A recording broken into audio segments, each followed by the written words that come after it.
పాపాయికి పాల పండ్లు వచ్చే ఏజ్ 6 నెలల నుంచి బిడ్డకు ఈ పండ్లు రావడం మొదలవుతుంది అనమాట. పాపాయికి పాల పండ్లు ఎప్పుడు వస్తాయంటే 6 నెలల నుంచి బిడ్డకి పళ్ళు రావడం మొదలవుతాయి. 3 ఏళ్ళు వచ్చేసరికి పాల పండ్లన్నీ కనిపిస్తుంటాయి మనకి. అంటే ఈ పాల పండ్లు ఉంటాయి చూసారా, ఈ 3 సంవత్సరాలకి కనపడతాయి. కానీ 6 నెలల నుంచి బిడ్డకి పండ్లు రావడం మొదలవుతుంది. పిల్లలు గట్టి పదార్థాలు తినడానికైనా పెరుగుదలకు అవసరమైన పోషకాలు సమకూర్చుకోవడానికి దంతాలు కీలకం.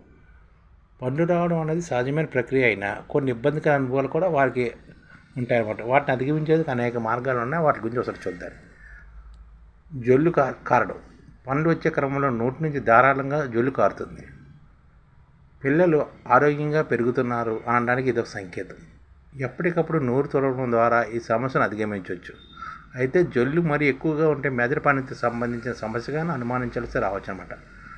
పండ్లు వచ్చే కాలంలోనే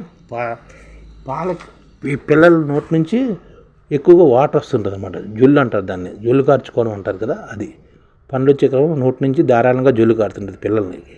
అలాగే అతిసార డయేరియా కూడా వస్తుంది. పండ్లు వస్తున్న క్రమంగా ఇబ్బంది పెట్టే సమస్య అనమాట. విరోచనాలు 6 నుంచి 30 నెలల పిల్లల్లో 68.5% మందిలో ఈ లక్షణం కనిపిస్తుంది. డాక్టర్ సూచనతో దీన్ని విరోచనాలు రాకుండా చూసుకోవాలి. అంటే మంచి మెడిసిన్స్ వాడాలన్నమాట. ఒకటే ఏడుపు ఏడుస్తుంటారు అనమాట. కొత్తగా పండ్లు వచ్చే చోట నొప్పి మంట ఉంటుంది. దీంతో పిల్లలు ఏడుపు లక్షించుకుంటారు. అయితే ఈ సమస్య అందరు పిల్లలను ఉండదు.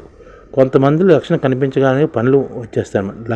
కొంతమందికి ఈ లక్షణం కనిపించకుండా పనులు వచ్చేస్తుంటాయి. జివెంజువల్ సెరికల్ ఫ్లూయిడ్ వల్ల ఈ సమస్య తలెత్తుతుందని ఒక అధ్యయనం కూడా వెల్లడించిందనమాట. తిండికి ఆటంకాలు కూడా ఇప్పటిదాకా ఇష్టంగా తిన్న ఆహారం కూడా పిల్లలు తిరస్కరించారంటే పనులు వస్తున్నట్టే. ఆ సమయంలో చిగులు మంట పెడతాయి. దాంతో మొహం తిప్పేస్తారు. ఈ దశలో పిల్లలకు ఆకలి మందగిస్తుంది. తినడంలో ఆటంకాలు ఇది కూడా ఒక కారణం అంట. పళ్ళు రావడం కూడాను. కొందరు కొరుక్కుంటూ ఉంటారు.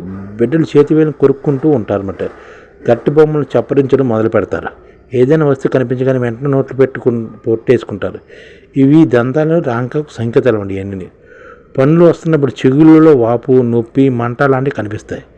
చిగుళ్ళను సున్నితంగా రుద్దడము, చిన్న ముక్క నోట్లో ఉంచడం ద్వారా చిగుళ్ళ నొప్పి నుంచి ఉపశమనం కలిగించవచ్చు అనమాట. ఈ విధంగా పాల పండ్లు వస్తున్నప్పుడు పిల్లలకు వచ్చే ప్రాబ్లమ్స్ అనమాట. ఇది చాలామందికి తెలియాలి, తెలుసుకోవాలని ఈ వీడియో అనమాట. ఎందుకంటే మన వీడియో అనేది పెద్ద బాల శిక్షలు ఆడితే అందరికీ మన ఐడిఎఫ్ అంటే పెద్ద బాల శిక్ష. ఈ ఛానల్ ముఖ్య ఉద్దేశం ఏంటంటే మన తెలుగు రాష్ట్రాల్లో 1 కోటి మందికి సంఘటిత రంగాల్లో ఏ విధంగా ఉద్యోగాలు ఇవ్వవచ్చు, కనీస నెల జీతం 30,000 వరకు ఏ విధంగా ఇవ్వవచ్చు, ఏ విధంగా చేస్తే ఉద్యోగాలు సృష్టించబడతాయో వివరిస్తూ ఈ ఛానల్ వీడియోలు వస్తాయి. అలాంటి వీడియోలు మీకు కావాలంటే మన ఐడిఎఫ్ భాస్కర్ ఛానల్ని సబ్స్క్రైబ్ చేసుకోండి. ఐడిఎఫ్ అంటే ఇండియన్ డెవలప్మెంట్ ఫోర్స్. ఈ వీడియోలు చూసిన తర్వాత మీకు నచ్చితే లైక్ చేయండి, మీ ఫ్యామిలీ మెంబర్స్కి షేర్ చేయండి, మరియు మీ ఫ్రెండ్స్కి షేర్ చేయండి. Thank you. నమస్కారం.